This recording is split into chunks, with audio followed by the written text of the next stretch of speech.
El sermón del día de hoy se titula La semilla en mi maceta. La promesa con la que vamos a partir, que va a ser el corazón, la raíz del sermón del día de hoy, va a estar ubicado en Jeremías 33:3. Primero que nada, entonces, empecemos con ¿qué semilla es la que prefiere el hombre?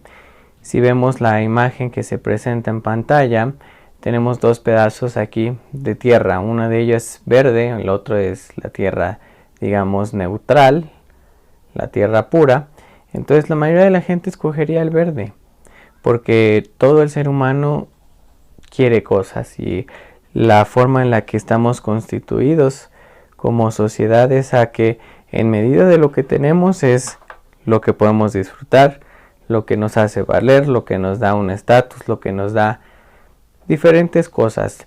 De ahí frases que nosotros mismos nos creamos como dependiendo de cómo te ven es como te van a tratar. Entonces pues nadie quiere que ser visto como menos porque así piensa que va a ser tratado. Entonces si diéramos a escoger entre estas dos opciones que se presentan en pantalla, la mayoría de la gente escogería la verde, la que tiene, digamos, un cierto fruto, la que tiene una cierta abundancia, por lo que podría implicar tanto para ellos como para los demás. Por eso aquí tenemos una referencia de Proverbios 19:21. Muchos planes hay en el corazón del hombre, pero solo el propósito del Señor se cumplirá.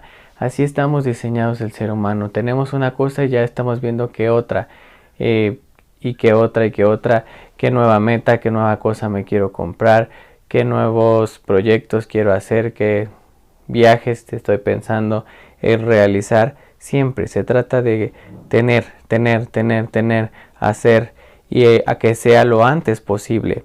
Algo que parece que hasta el ser humano es alérgico a, es a la paciencia, porque piensan que ser paciente y hacer nada es lo mismo, y no es así. Ser paciente y no hacer nada son cosas bastante diferentes, pero en este ritmo de vida que llevamos, queremos las cosas y las queremos ya. Entonces, ese es el tipo de semilla que el hombre prefiere, aquella que en un segundo ya está dando flor y fruto. ¿Cuál? No importa, el chiste es tener, el chiste es hacer, tener, poseer, hacerse de cosas. Entonces, por ejemplo, la imagen que se muestra en pantalla, la parte verde es hiedra venenosa, pero no nos importa, ¿verdad? Aun cuando estemos sembrando, alimentando y en un futuro cosechando algo que nos haga daño, no importa, porque al final de cuentas estoy viendo el fruto de mi trabajo, el fruto de mi esfuerzo, y es lo que me importa, tener. Porque si tuviera el de la tierra limpia, pues qué chiste tiene, qué vale la pena, por qué esforzarme. Entonces ese es el tipo de procesador que tenemos los seres humanos, con lo que tenemos que enfrentarnos. Y bueno, vamos a entrar de lleno en la promesa. Jeremías 33:3. Clama a mí y yo te responderé y te revelaré cosas grandes e inaccesibles que tú no conoces. Les puse aquí una referencia, ¿no? Que es clamar es paciencia y paciencia es una acción, que sería contrario a no hacer nada, que sería la omisión de. No, la paciencia es una acción que empieza con un clamor. ¿Y qué es entonces clamar? Clamar es pedir, pero pedir con un apuro, con una gran necesidad, pero se pide porque se sabe que puede haber respuesta. Alguien que se ve solo, ¿no? No va a gritar por auxilio. Grita por auxilio cuando sabe que alguien podría llegar. Entonces, todo empieza aquí, ahí está la clave. Clamar representa el reconocimiento de la supremacía de Dios en cuanto a mí y mi circunstancia, entendiendo que de Él debe provenir todo elemento, todo recurso, toda situación para superar la adversidad, incluso para disfrutar el tiempo de bonanza, el tiempo de plenitud. Pero todo al final de cuentas proviene de Él. Entonces clamar es mantener, digamos, un tobogán que nace del trono de la gracia y que desliza las bendiciones hacia mí. Pero el chiste es en dónde vas a conectar ese tobogán. Pero entender que yo lo único que hago es mantener colocado el tobogán, no está determinando cuándo, ni cómo, ni qué es lo que va a deslizarse por ahí. Por eso es que clamar es ser paciente, entendiendo que yo estoy haciendo mi parte, poniendo mis ojos donde tienen que estar y confiando en que Él va a responder.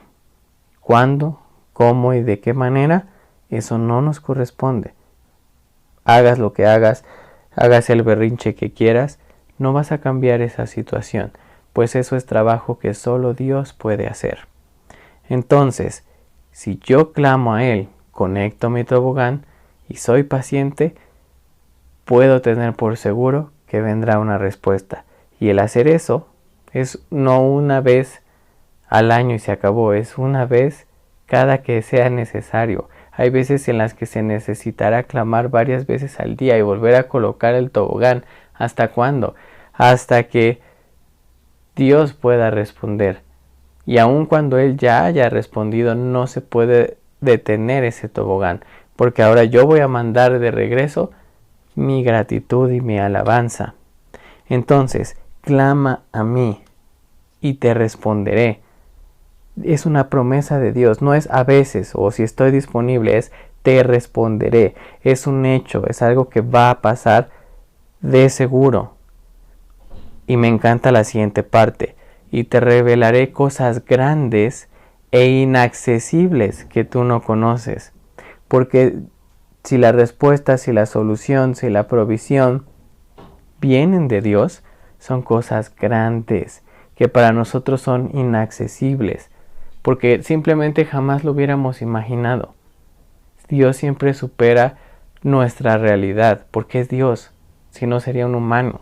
Supera nuestras expectativas y cualquier otra cosa, pero tienes que clamar, confiar en que Él va a responder lo que es mejor para ti, aun cuando no sea en el tiempo que esperas o en la forma que tú pensaste, porque es una garantía que Él tiene acceso a lo más grande, a lo más sublime que tú no podrías tener acceso, pero si tú estás dispuesto a que Él sea el que te provea, Él es el que lo va a hacer y esas son las características de las cosas que Él puede dar.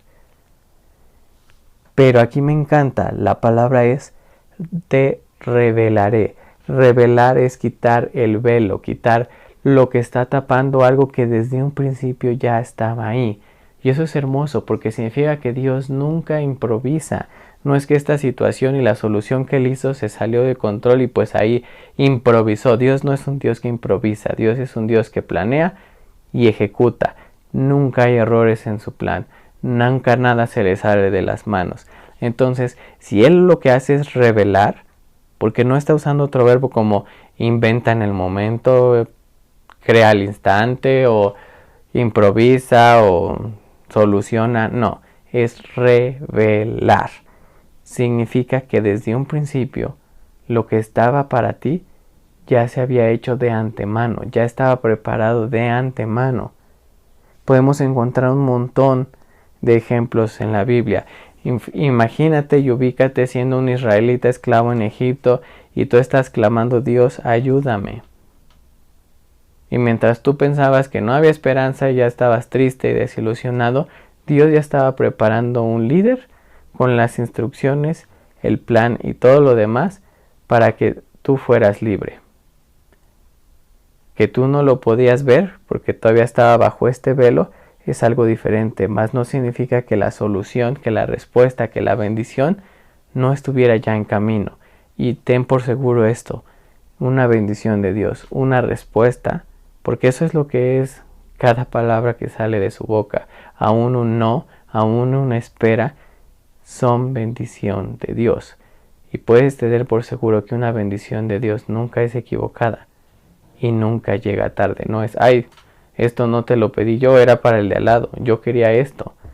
No, si eso es lo que llegó es por lo que es lo que tenía que llegar, lo que Dios determinó que así debía de ser, porque su voluntad es siempre buena, agradable y perfecta, y Dios te conoce mejor de lo que tú te conoces. Él tiene una visión mucho más amplia que la tuya, por eso es que no puede equivocarse. Y la mayoría de las veces, como en el versículo anterior que veíamos, de que hay muchos planes en el corazón del hombre, la mayoría de las cosas, si somos honestos, son por puro capricho. Puro capricho. Pero Dios planea con inteligencia, con sentimiento, con todo a la misma vez. En Él no hay desperdicio, Él no deja ningún área fuera. Otro ejemplo en el que Dios ya estaba trabajando en eso, tenemos cuando los judíos estaban prisioneros, producto de su propio pecado y lo que querramos, y pareciera que a veces hay gente que le puede hacer daño a Dios. En esa ocasión, un rey estaba muy enfiestado, muy feliz y celebrándose a sí mismo, y manda traer utensilios del templo de Dios que habían sido robados, y empieza a embriagarse en él con su gente, con esos utensilios, con esas copas santas, especiales para Dios, apartadas para Dios. Y pues él seguía en su fiesta cuando de repente aparece una mano que escribe en la pared. Y entonces Dios utiliza a uno de sus siervos para interpretar lo que ha pasado. Y es como lo que le decía Dios a través de esta escritura. Era que él había sido evaluado, él había sido probado. Y que Dios había emitido un juicio. Su reino había llegado a su fin. Y esa misma noche su reino terminó. Un gran pueblo estaba entrando, ¿no?, a escondidas a su ciudad y estaba lista para tomarla esa misma noche. Una incursión de ese tamaño no se hace de la noche a la mañana. Es obvio que aunque todavía no había pasado lo de las copas, la supuesta ofensa ante Dios, ya estaba en camino la solución. Ya estaba en camino este ejército que iba a poner fin a las cosas que hacía este hombre malo. Entonces, nadie ni nada puede estar por encima de Dios. No lo agarran por sorpresa, no lo agarran fuera de lugar o corto de recursos para apoyarte. Por algo el versículo es tan claro de: mi pie aún no ha resbalado cuando tú, Señor, ya venías en mi ayuda. Entonces, ¿qué tipo de semilla tenemos nosotros como cristianos en nuestra maceta? La semilla que el mundo te motiva, te alienta a tener, a perseguir, es la que produce el fruto fácil. Mas, como vimos en la imagen anterior, la mala hierba, la hiedra venenosa, es muy fácil que crezca en nuestra maceta. Muy, muy fácil. No necesitar gran cuidado y va a darte grandes matas de su flor y de su fruto.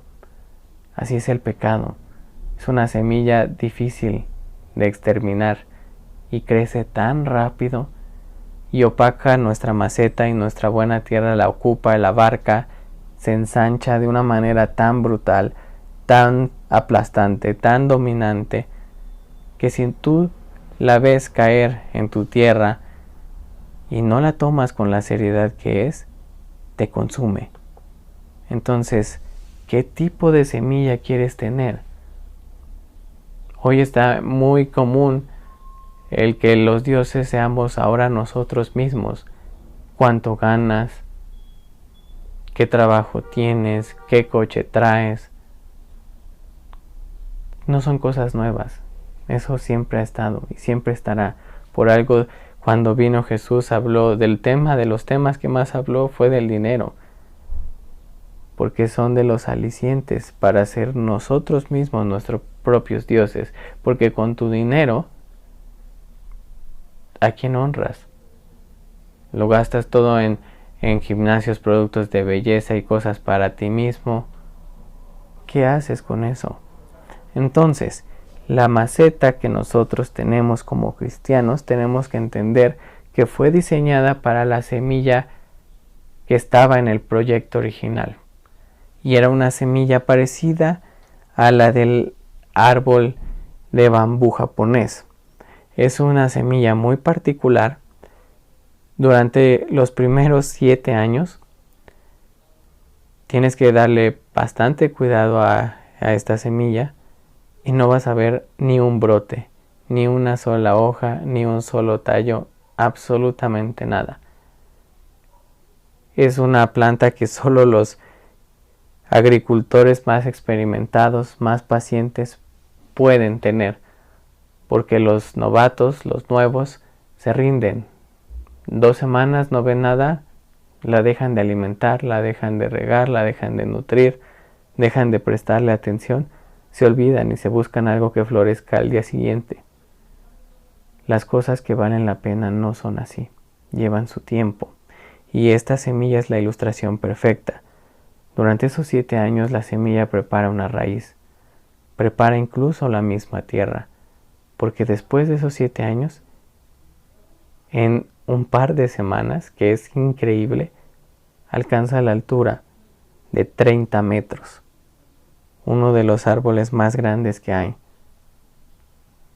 y solo en un par de semanas. Entonces la mayoría piensa que creció en esas par de semanas, cuando no es así. Le llevó 7 años poderse preparar para poder sostener un proyecto, una altura de ese tamaño. Dios es así con nosotros. La semilla que ustedes como cristianos deben tener dentro de sus macetas es como la de bambú. Va a requerir que tú la prepares, que tú la nutras, que le pongas atención, que estés pendiente de ella aun cuando no veas nada. Por eso vivimos por fe. No hemos visto a Dios, pero sabemos que Él existe. No vemos el fin del plan de Dios, pero sabemos que existe y que está rodando, que está en operación, que vamos hacia allá. Tienes que entender, cristiano, algo muy importante. Y si aún no has entregado a Dios, cambia tu semilla. Deja de estar sometido al fruto de tu planta, que puede ser tu pecado o cualquier otra cosa, pero siempre que es una planta de ese tipo, ella te consume a ti, ella te maneja a ti, no tú a ella. Siempre tienes la opción de regresar a este diseño original. Y es que mira, pon atención. Aquí en Filipenses 1:6 tenemos, estando convencido de esto, que el que en ustedes comenzó la buena obra, la perfeccionará hasta el día de Cristo Jesús. Significa que si Él te dio esta semilla es porque la hará florecer y llegar a esa altura que desde el principio ya estaba destinada a alcanzar. Por otro lado, recuerda, en Juan 10:10, el ladrón no viene sino para robar, matar y destruir. Yo he venido para que tengan vida y para que la tengan en abundancia. ¿Qué prefieres tener en tu maceta? ¿De qué prefieres estar hecho? ¿De esta hiedra venenosa y maleza que en cuanto alguien se quiere acercar termina raspado?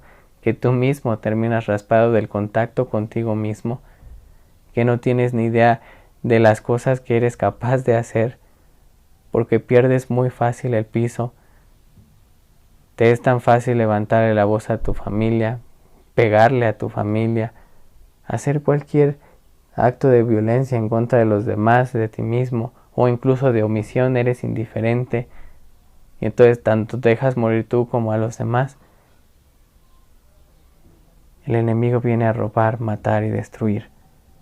Tú estás destinado a un crecimiento diferente, a una bendición diferente, a una plenitud diferente. Pero siempre y cuando estés dispuesto a trabajar en esa semilla, aun cuando no veas nada.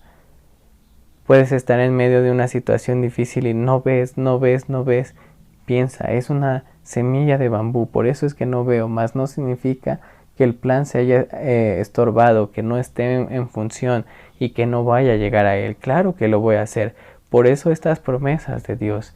Entonces siempre que te haga dudar el que tú no veas nada en tu maceta, clama, vuelve a conectar ese tobogán y alábalo porque sabes que aunque tú no veas nada, está ahí.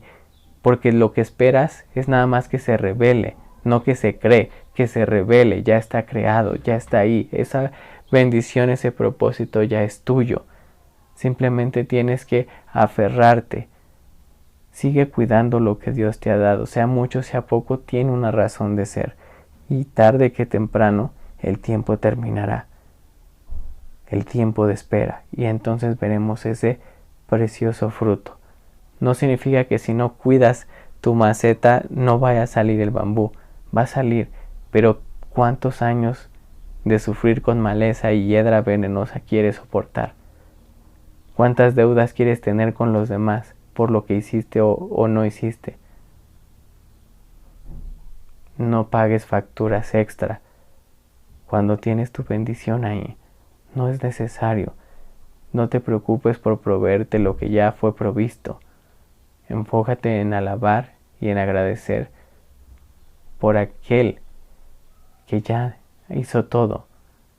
Al haber muerto Jesús, con él todo lo demás ya está hecho. Solo nos queda agradecerle por ese amor tan grande. Y porque a pesar de que nosotros somos conformistas y nos quedamos con cualquier cosa y nos dejamos asombrar con cualquier cosa, Dios es tan amoroso que aún con todo y eso nos deja acceder a la grandeza y a las riquezas que tiene para nosotros por medio de Cristo Jesús.